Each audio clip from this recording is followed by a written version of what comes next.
우리에게 진짜 중요한 게 뭘까? 사도 바울이 말한 것처럼 가장 중요한 게 뭘까? 이렇게 한번 우리가 질문을 해봤으면 좋겠어요. 내 인생 속에서 가장 중요한 게 뭘까? 나의 삶의 현장에서 가장 중요한 게 뭘까? 이런 부분을 우리가 한번 질문을 해볼 필요가 있다. 요즘 제가 계속 제 안에서 저 스스로가 하고 있는 질문이에요. 내 인생 속에서 가장 중요한 게 뭐냐?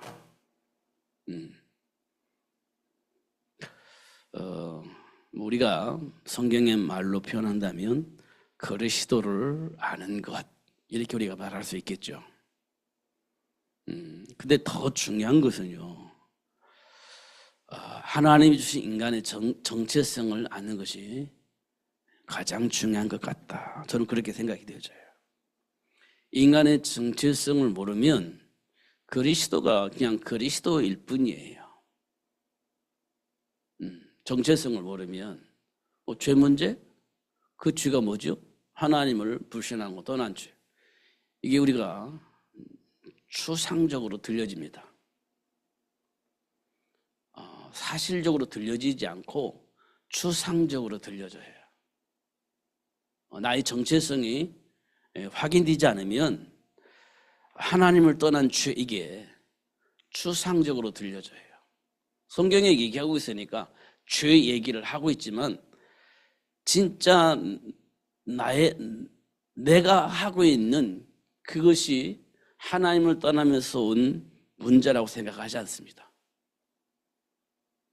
또 내가 사단에게 장악되어 있어. 이것도 맞는 말인데요, 추상적으로 들려요. 하나님이 나를 하나님의 형상대로 창조하셨다는 이 사실을 모르면 사단에게 장악되어 있다. 이것도 굉장히 애매해요. 굉장히 애매합니다.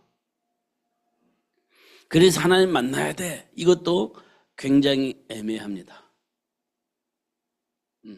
굉장히 애매해요. 현실은 만만치 않습니다. 진짜로 현실이 만만치 않아요. 그러나 나의 정체성이 확인되어지면 현실이 그렇게 무서운 존재가 아니에요. 하나님께서 우리를 창조하셨을 때 정복할 수 있는 권세가 있었잖아요. 그리고 다스릴 수 있는 권세가 있잖아요. 그거면 충분합니다. 그거면 충분해요. 이 세상이 어떻게 변하고 어떤 방법으로 공격해서 우리를 삼킬 것처럼 보인다 할지라도 우리는 그것들을 정복할 수 있는 권세가 있으니까 문제가 되지 않습니다. 다스릴 수 있는 권세가 있으니까 문제가 되지 않는다는 거예요. 정체성을 알면 문제가 되지 않는다는 거죠. 정체성을 모르고 하나님을 떠난 문제, 사단에게 장악된 문제, 이렇게 보면 그걸 내가 막 이겨먹으려고 그 안에서 벗어나 보려고 발부둥 저분들, 우리는 못 벗어나는 겁니다. 그리스도를 1000번 만번 외친다고 해서 벗어나는 게 아니에요. 못 벗어납니다. 그럼 어떻게 해야 돼요? 알아야 됩니다. 알아야 돼요. 사실을 아는 것이 굉장히 중요해요. 그거는요, 내 삶 속에서 드러나는 겁니다.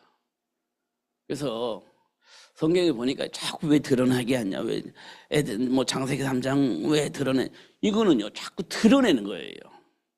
영적 문제를 말하는 게 아니라 하나님 우리를 왜 창조하셨는지를 알게 하는 굉장히 중요한 사건이에요. 근데 우리는요, 영적 문제로 그걸 해석을 했어요. 그래 걸리면 영적 문제에 걸렸어, 이렇게 사단에게 장악됐어, 이렇게 해석을 다 하는 거예요. 근데 그게요, 진짜 위험한 해석이었어요. 그 해석이 맞는 해석이고 그것 때문에 그리스도 이렇게 잡았는데 사실은요 그렇지 않아요.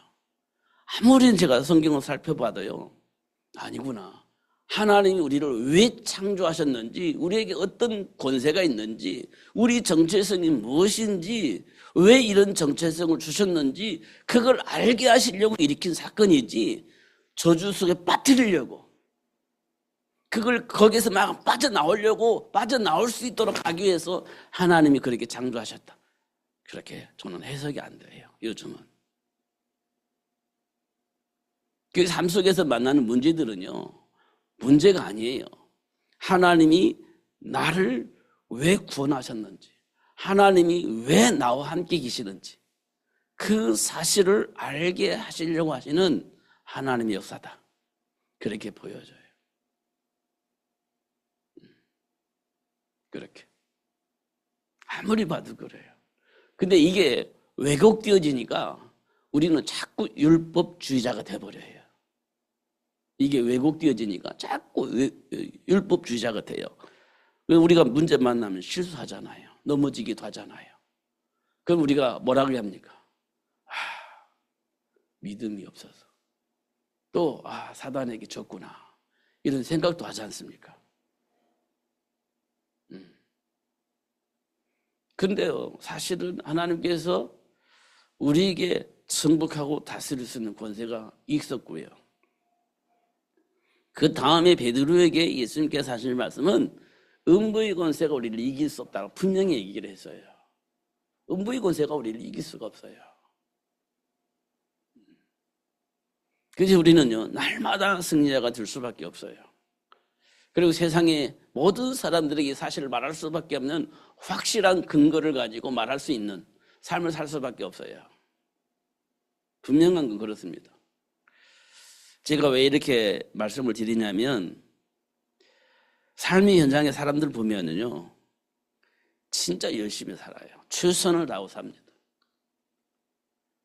그리고 보란 듯이 사는 사람도 있고, 노력을 하는데도 불구하고 자기들이 원하는 삶을 살지 못하는 그런 사람도 있고 그렇습니다.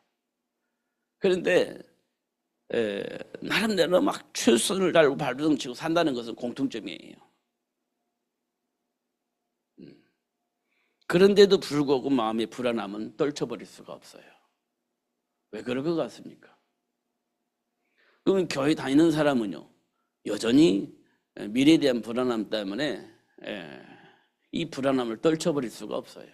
교회 다니는 사람도 불안하니까요. 두려움을 떨쳐버릴 수가 없죠. 예수 안 믿는 사람은, 교회 안 다니는 사람, 교회 안 다니는 사람도 여전히 마찬가지예요. 미래에 대한 불안함 때문에 염려를 떨쳐버릴 수가 없어요. 그렇잖아요. 거기에다가 덜커덕 문제 와보세요. 힘들어지죠. 해결이 되면 괜찮은데 해결이 되지 않고 결국 막다른 골목까지 가요. 우리 한 개 만나면 그러잖아요. 막다른 골목까지 가는 거예요. 그때는 이제 제정신이 아니죠. 그때는 제정신이 아니 되는 겁니다. 교회 다니는 사람이나 안 다니는 사람 똑같아요. 최선을 다해서 해결해 보려고 하는데 안 되면요, 그게 가는 거예요. 그게 도달하면 어떻게 무슨 짓이든지 하는 거예요. 무슨 짓이든지. 교회 다니는 사람도 무슨 짓이든지 하고 안 다니는 사람도 무슨 짓이든지 하고 그렇습니다. 해결을 해야 되니까. 그런 상황들 우리가 만나게 되어지는 겁니다. 이게 현실이에요. 이게 현실입니다. 사도 바울이 참 말 잘했어요. 하나님의 영광이 이룰 수 없는 본질상 진노의 자녀, 이렇게 말하고 있습니다. 이 부분을 말하면 우리가 율법주의에 빠지는 거예요. 이 부분만 말하면 율법주의가 되는 거예요. 그리스도 하면서 율법으로 돌아가는 거예요. 막 싸우는 거지. 해방이 아니에요. 싸우는 거지. 참 자유가 있는 게 아니에요. 싸우는 겁니다. 근데 예수를 내 정체성을 알면, 그리스도를 알면 싸우는 게 아니에요. 해방이 되는 겁니다. 해방이 되는 거예요. 어디에서 해방됩니까? 저주와 재앙 같은 그 삶의 현장에서 해방이 되어지는 겁니다. 사단의 올무에서 해방이 되어지는 겁니다. 하나님을 떠난 죄의 문제에 사로잡혀서 아무것도 할 수 없는 그 현장에서 우리가 해방이 되어지는 겁니다. 싸우는 게 아니고 해방이 되어지는 겁니다. 그러면 이제 상대가 아무리 공격해도 상관이 없어. 왜냐? 그들이 나를 이길 수가 없으니까. 그게 참 자유가 되어지는 겁니다. 그게 참 자유예요. 저는 형통의 복을 누린 요셉만 생각을 했어요. 진짜 형통의 복을 누렸잖아요. 그런데 요셉이 어떤 사람이냐 보니까 해방된 사람이에요. 해방된 사람. 사단의 올무에서 해방된 사람. 죄와 사망의 법에서 해방된 사람. 저주와 재앙에서 해방된 사람. 해방됐어요. 그러니까 요셉이 뭐가 있어요? 자유함이 있습니다. 노예로 팔려서 노예가 되어졌는데도 불구하고 묶이지 않아요. 누명 쓰고 감옥에 갔는데도 묶이지 않아요. 해방됐어요. 참 자유함이 있었다는 거예요. 이 말은 뭘 의미하느냐면 볼 것을 볼 수 있는 눈이 열려졌다는 거예요. 볼 것을 볼 수 있는 눈이 열려졌다는 거예요. 그게 안 보이지 우리는 불안한 겁니다. 그게 안 보이면 원망과 불평이 생기는 거지. 왜 그렇습니까? 형들이 나를 노예로 팔았잖아요. 그럼 거기서 해방이 되나요? 우리가? 해방이 안 됩니다. 누명 쓰고 나를 감옥에 집어넣었잖아요. 볼 것을 보지 못하면 해방이 되나요? 해방이 못 됩니다. 억울하잖아요. 억울하잖아요. 근데 요셉은 어떻게 글을 쓸 수 있을까 했더니 해방이 된 거예요. 해방이. 볼 것을 볼 수 있었던 그 눈이 열려졌던 거예요. 아, 그런 거였구나. 이렇게 보여집니다. 우리는 막 요셉처럼 막 그렇게 행동하고 막 해결을 막 모든 문제를 해결해 주고 이렇게 살려고 노력을 했잖아요. 증인이 되어지기 위해서. 근데 문제가 되어져야 할 것은 나의 정체성을 알고 해방하신 그리스도를 아는 것이 굉장히 중요하다. 이렇게 보여집니다.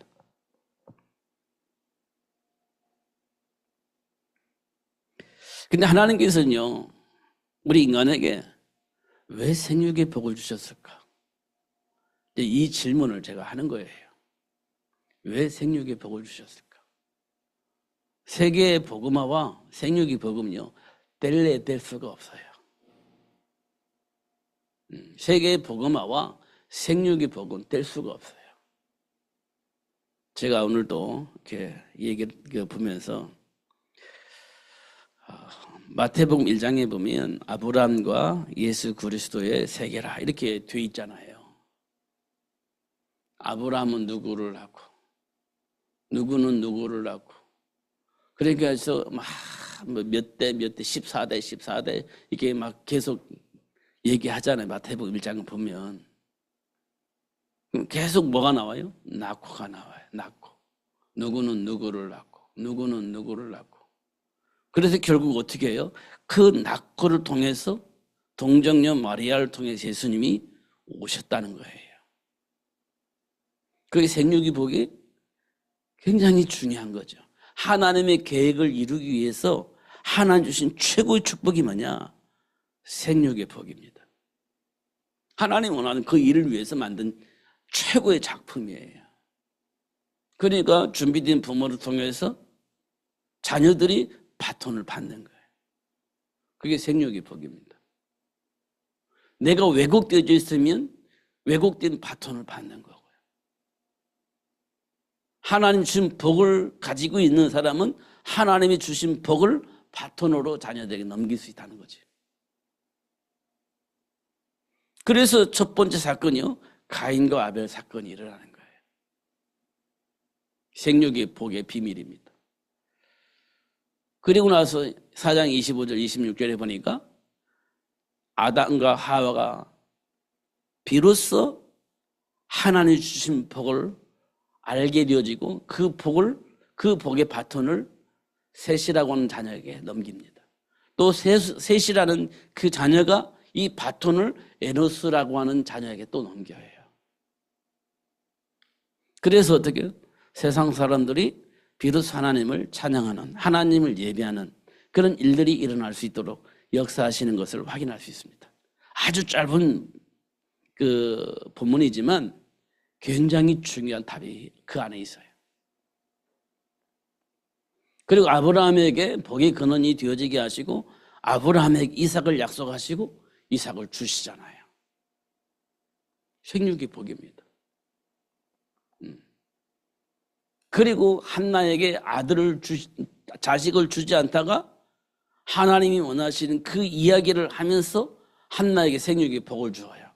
그래서 나온 아이가 사무엘이잖아요. 이 생육의 복이 얼마만큼 중요하냐. 이 세상에서 가장 중요한 일이 생육의 복이구나. 이렇게 이제 보여집니다.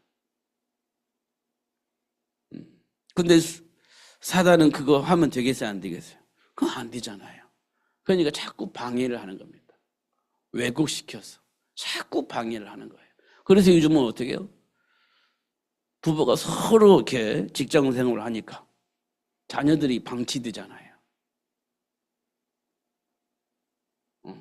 돈 벌고 여유롭게 살 수 있을지는 몰라도 자녀들이 방치되잖아요. 그냥 어린이집에 맡기고 학원에 맡기고 저녁에 그냥 와서 자고 이게 전부인 줄 알고 있는데 사실은 방치되어져 있는 겁니다.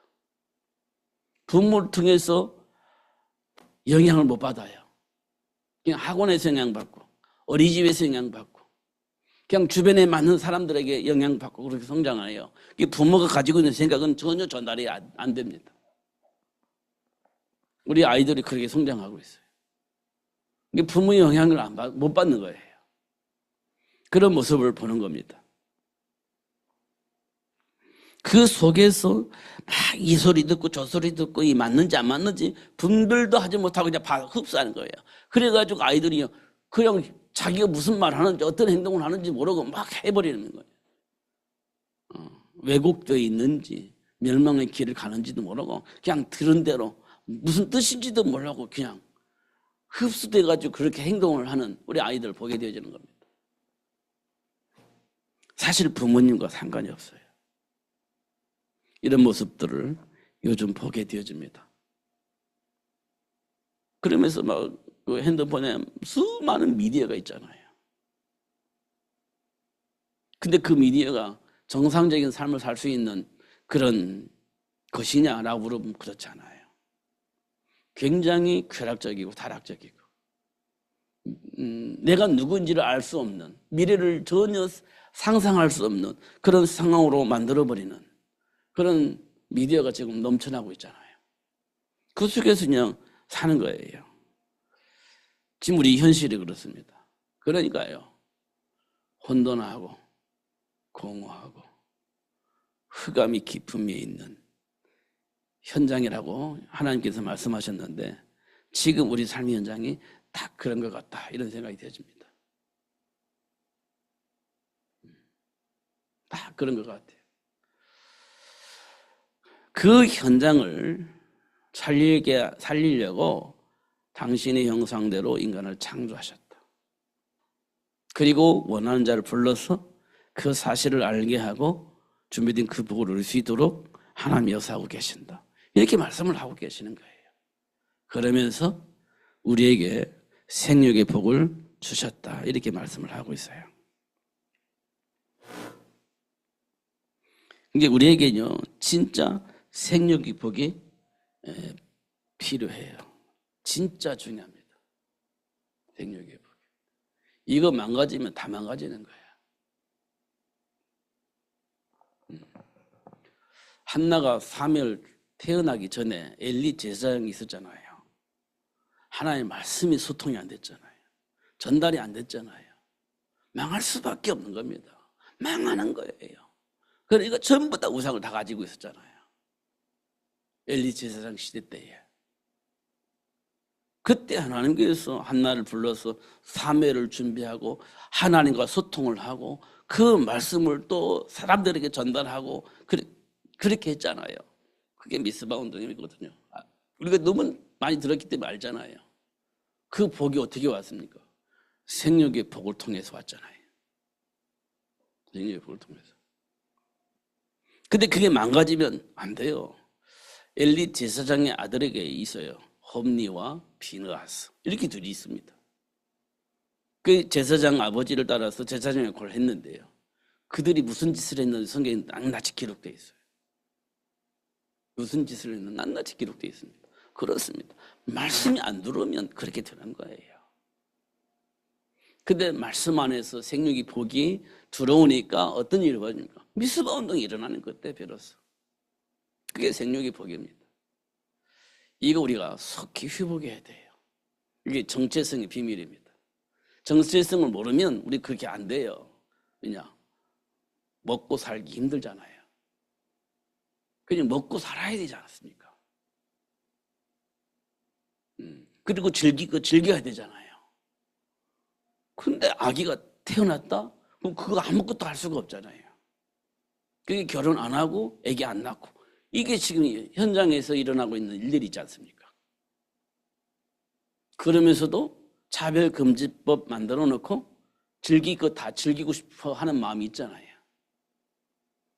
즐기고 다 즐기면서 결혼 안 하고 아기 안 낳고 그렇게 사는 문화가 지금 우리 이 땅에 뿌리내리고 있습니다. 그럼 어떻게 되겠어요? 소돔과 고모라 같이 망하는 날이 오겠죠. 이런 일들을 우리가 좀 봐야 돼요. 실제적으로 흐름 속에서.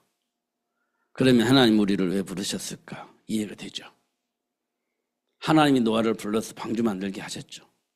전혀 삶의 문화와 흐름과 맞지 않는 그런 삶을 살게 하신 거예요. 하나님 보시기에는 그게 굉장히 중요한 일인데 그 노아가 볼 때는 삶의 문화와 삶의 환경과 전혀 맞지 않는 노아 만드는 거예요. 삶의 흐름과 전혀 안 맞는 그런 삶을 살게 되어진 겁니다. 노아는. 지금 우리가요. 그렇게 살려고 하면 살아지겠습니까? 어려워요. 쉽지 않습니다. 삶의 흐름이 있고 사람들이 살아가는 방법이 있고 나름대로 유명한 사람도 있고 성공도 하고 그 자녀들을 훌륭하게 키워가지고 보란듯이 막 뉴스 나오고 그러는데 나는 여전히 이상한 짓을 하고 있어. 여러분 그게 감당이 되겠어요? 감당 안 되는 겁니다. 그거 진짜 하나님의 은혜 속에 있을 때 비로소 그게 감당이 되는 건데 사실 우리가 감당하기 어려운 거예요. 그게 세상 풍조를 통해서 역사하는 악한 영입니다. 소돔과 고모라도 아브라함을 통해서 계속 전달받는데 무시해버리고 지들 마음대로 살잖아요. 그게 삶의 현장에 흐르는 삶의 문화의 배경입니다. 지금 우리 삶도 역시 똑같이 그렇게 흐르고 있는 겁니다. 그걸 알게 될 때 우리가 생육이 복이 최고의 복이구나라는 사실을 알게 돼요. 그를 통해서 이사야서 6장 13절의 말씀이 성취되는 거예요. 그 사람 통해서. 하나님의 약속입니다. 이게 중요하죠. 이 시대에 지금 우리에게 주어진 축복이에요. 진짜 중요한 축복입니다.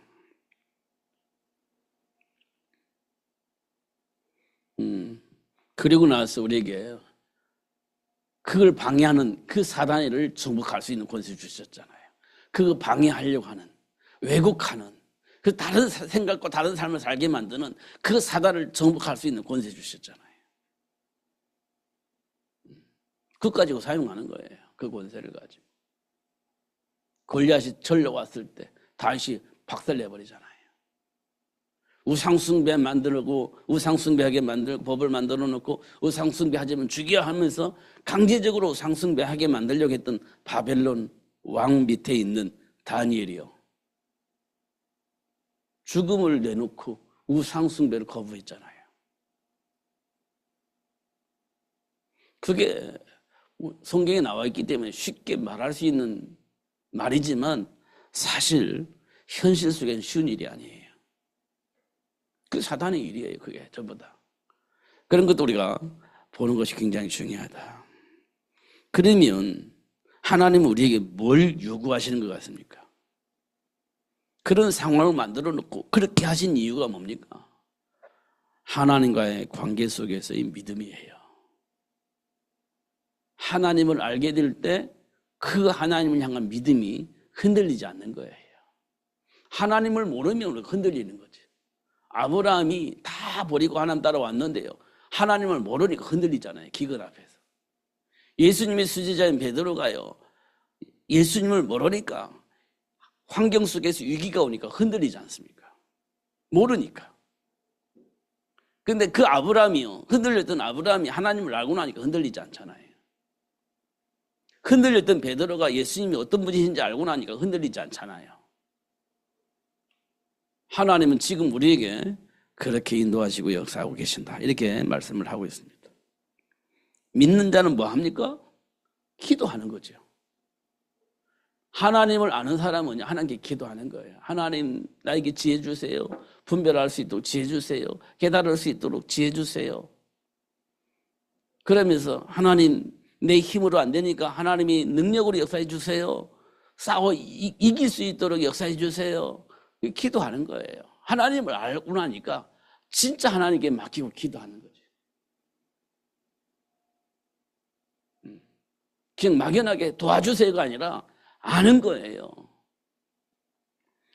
홍해바다 앞에 있는 모세가 하나님을 알았잖아요. 그러니까 홍해바다 갈라주세요. 건너가지 않으면 죽어요. 건너가지 않으면 하나님의 계획이 이루어지지 않습니다. 그 현실을 본 거예요. 근데 이 모세가 할 수 있는 아무것도 없잖아요. 그냥 하나님께 기도하는 거예요. 하나님 역사해 주세요. 홍해바다 갈라버리셨어요. 하나님께서. 그게 현실입니다. 우리가 그런 상황 만날 때 있잖아요. 야, 앞뒤가 꽉 막혀가지고 아무것도 안 보여. 그럼 어떻게 하겠습니까? 아무것도 할 수 있는 게 없어요. 이스라엘 백성들이 아무것도 안 보이니까 야, 항복하자 이렇게 되는 거잖아요. 모세가 그때 하나님을 알았기 때문에 하나님께 기도하는 거예요. 꽉 막혀버렸으니까 하나님 역사해 주세요. 그래서 하나님께서 모세에게 그 지팡이를 가지고 그 바다를 치라 그렇게 했잖아요. 모세가 바다 팍 쳤어요. 그러니까 홍해가 확 갈라져 버렸습니다. 근데 성경에 보면 바다 탁 치니까 바다가 쫙 갈라진 게 아니에요. 성경을 잘 봐보세요. 밤새도록 그 바다를 가르셨다 이렇게 말씀하고 있어요. 쫙 갈라진 게 아니에요. 밤새도록 바람을 통해서 홍해 바다를 가르신 거예요. 그 시간이 있을 거 아니에요. 그 애굽의 군인들은 병거 타고 왔으니까 금방 다다를 거 아니에요. 하나님은 밤새도록 이렇게 쫙 갈라놓고 가라 이렇게 한 게 아니고 밤새도록 이렇게 바다를 갈랐으니까. 근데 왜 못 왔을까요? 하나님이 그렇게 했어요. 이스라엘 백성들 앞에서는 계속 빛이 있었고 이스라엘 백성 뒤에는 늘 흑암이 있었어요. 어둠이 있었어요. 애굽이 군인들 못 따라왔어요. 이스라엘 백성은 계속 전진했죠. 그렇게 하나님이 역사하시는 걸 봅니다. 그렇게 하는 것을 이스라엘 백성 보고 합치면서 애굽이 군인 죽고 자기들은 살았잖아요. 그때 뭐 했죠? 진짜 하나님을 찬양했잖아요. 진짜 하나님을 찬양했잖아요. 그때. 그리고 좀 가서 물이 없으니까 또 난리치잖아요. 그게 지금 우리 신자들의 수준입니다. 그런 우리를 불러가지고 가나안 정복을 할 수 있는 제자로 만들어 가시는 그 하나님의 역사를 우리가 봐야 되는 거예요. 지금은 내가 수준이 이렇지만 결국은 세계를 복음할 수 있는 제자로 성장해 나가실 것이다. 하나님께서. 그렇게 하실 것이다. 여기에 대한 확신이 우리에게 있어야 되는 겁니다. 이게 굉장히 중요하죠. 그런데 나 혼자는 할 수가 없잖아요. 내가 길게 살면 뭐 요즘은 120살 산다고 하는데 그게 그렇게 많이 살지는 않은 것 같아요. 뭐 90까지는 사시는 사람들이 많이 있는 것 같아요. 90까지는. 그 다음에는요. 그 다음에 우리 책임질 수 없잖아요. 그럼 내가 가지고 있는 이 바톤을 분명히 전달해 줘야 할 사람이 있는 거예요. 하나님 원하신 그 일 때문에. 그게 생육의 복입니다. 정복의 비밀을 가지고 있는 자녀를 만드는 것, 다스릴 수 있는 복을 가지고 있는 자녀를 만들어내는 겁니다. 그래서 세계가 복음화되어 줄 수 있도록 그렇게 만들어 가야 되는 겁니다. 이게 우리 예수 믿는 사람들이 가지고 있어야 할 가장 근본적인 부분이에요. 그래야 응용도 되고 적응도 하고 그렇게 되어지는 겁니다.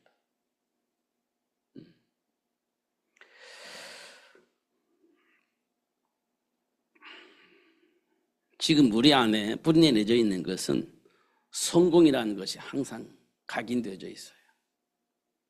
그리고 우리 자녀들에게 성공이라는 바톤을 또 넘겨주고 싶은 욕망이 우리 안에 있습니다.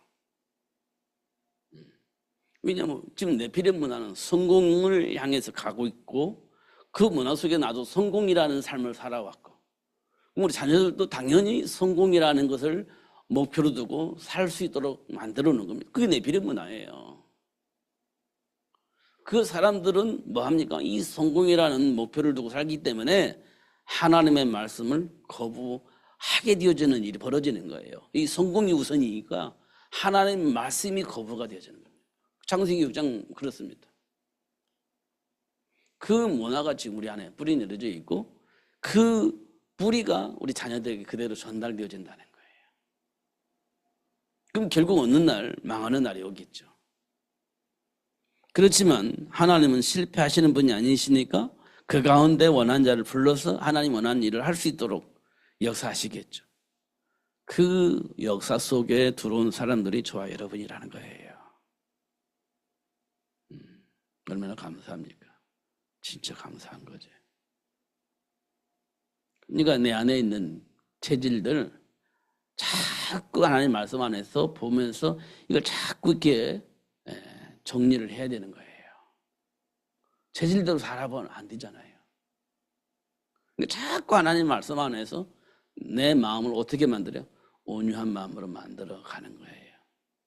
온유하게. 고집대로 사는 것이 아니라 체질대로 사는 것이 아니라 내 생각대로 하는 것이 아니라 내 마음을 온유하게 만드는 거예요. 하나님의 말씀 안에서. 이게 우리에게 굉장히 중요합니다. 이걸 다른 말로 말하면 겸손 이렇게 말할 수 있습니다. 하나님 말씀 안에서. 그러면 어떻게 돼요? 생각과 마음이 지켜지면서 하나님이 약속하신 그 말씀들이 우리 삶 속에 그대로 성취되어지는 것을 보게 될 겁니다. 그럼 흔들리지 않아요. 결코 흔들리지 않습니다.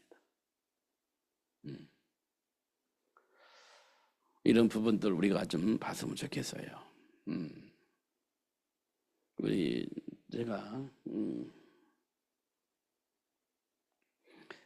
주일날 이렇게 지민이가 이렇게 올려오려고 했는데 제가 내려오니까 이렇게 복도에서 얘기를 하게 됐어요. 분명히 뭔가 얘기하고 싶어서 이제 사무실로 올라오려고 했는데 제가 내려오는 바람에 이제 복도에서 얘기를 했는데 결론이 이거예요. 뭐가 뭔지 잘 모르겠어요. 이겁니다. 뭐가 뭔지 잘 모르겠어요. 결정난 게 아무것도 없어요. 한면으로는 답답한 거예요. 이렇게 답답한 그 마음을 좀 얘기하고 싶었었던 것 같아요. 결정이 안 되니까 내가 할 수 있는 게 아무것도 없잖아요. 위에서 결정을 한 대로 이 움직여지는데 그 결정을 안 해주는 거죠.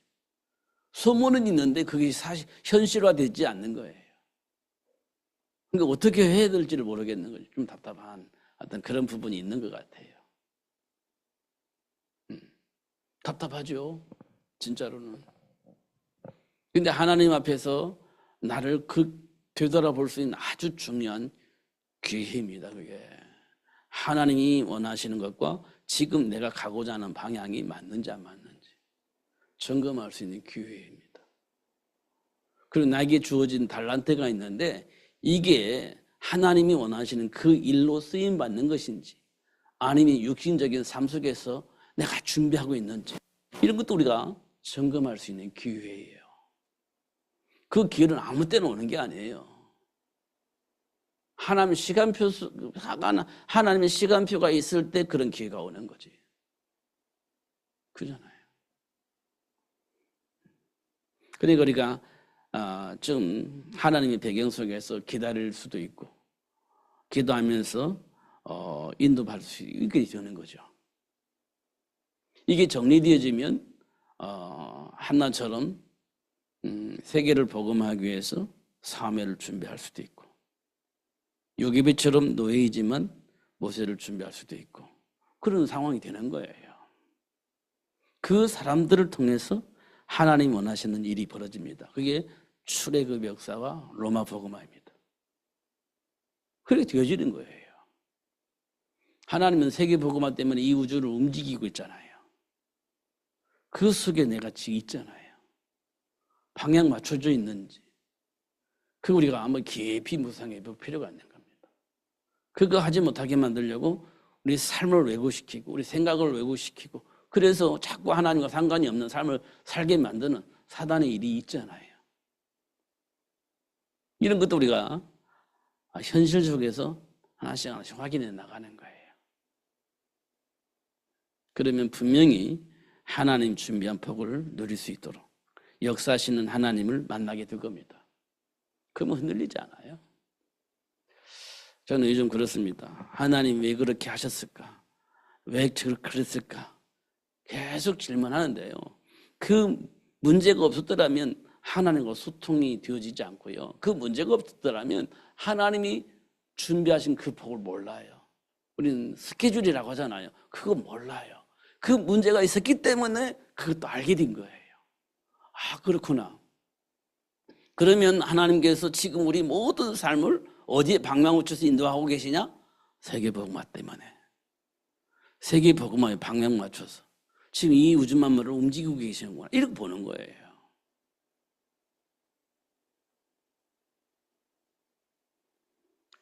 제가 자꾸만 어렵게 말씀을 드리는데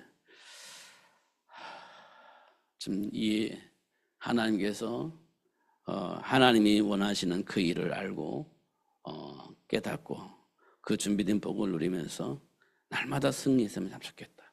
진짜 해방과 진짜 자유함을 알고 누리는 삶이 되었으면 참 좋겠다. 이런 마음이 있습니다. 어떤 다른 생각에 영향을 받아서 속지 마시고 하나님을 주신 말씀 속에서 준비된 복을 누리면서 날마다 승리하시는 여러분 되시기를 예수님의 이름으로 축복합니다. 기도하겠습니다. 하나님 아버지 감사합니다. 오늘도 최고의 복을 주시고 또 알게 해주시고 누릴 수 있도록 역사하시는 그 하나님을 만나게 해주시니 감사합니다. 속지 않도록 성령으로 충만하게 해주시고 볼 것을 보게 하시고 분별할 수 있는 지혜를 통해서 분별하게 해주시고 하나님이 준비한 복을 통해서 형통하게 하여 주시옵시고 방해하는 그 모든 세력도 결박하고 무너뜨리며 하나님 나라를 세워나가는 그 일에 쓰임받을 수 있는 저희들 되어줄 수 있도록 축복하여 주옵소서. 가나안이 정복되어졌듯이 로마가 복음으로 바뀌어지듯이 우리 가는 현장마다 저주와 재앙이 꺾여 나가고 하나님 나라가 회복되어진 그 일에 쓰임받을 수 있도록 축복해 주옵소서. 역사하여 주시옵소서. 예수님 이름으로 기도합나이다. 아멘.